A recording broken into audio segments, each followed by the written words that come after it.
a stupid person, frankly, at the Fed. He probably won't cut today. Europe had 10 cuts, and we had none. And I guess he's a political guy. I don't know. He's a political guy who's not a smart person.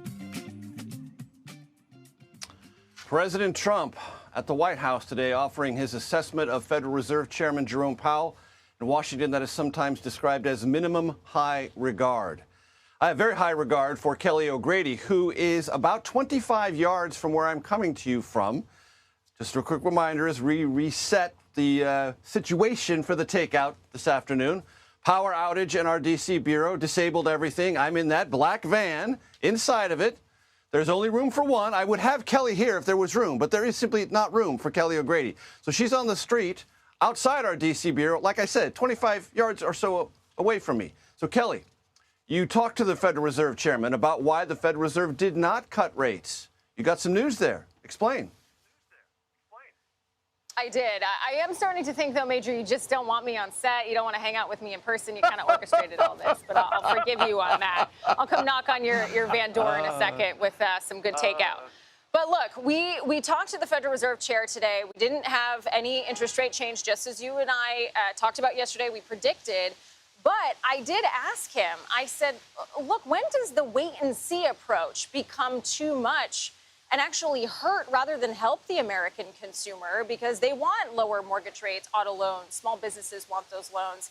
And he essentially said we need to get price stability. There is too much uncertainty when it comes to tariffs, but he didn't have a lot of clarity. He said, I don't know what way this is all going to go. We don't know yet how to react. So my takeaway coming out of this is we're going to see rates elevated for longer. When you look at the projections, they're still predicting 2 interest rate cuts. But Major, I was surprised we were still getting that because their projections for inflation were higher. And that, of course, leads you to believe that you wouldn't cut rates in that scenario.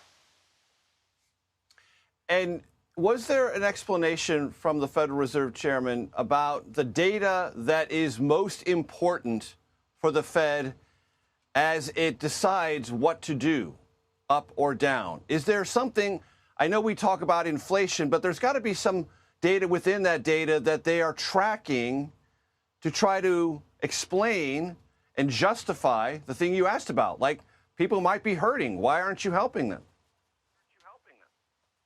So what it seems is they want to see how much each piece of the supply chain is kind of absorbing, because he did highlight that we are seeing some evidence that the exporters are lowering their prices. They're essentially eating some of that tariff before they sell to importers. And we know that, my iPhone or many other goods, it's not just one person that touches it. It's many different points on the supply chain where they can eat some of that tariff. So that's one piece.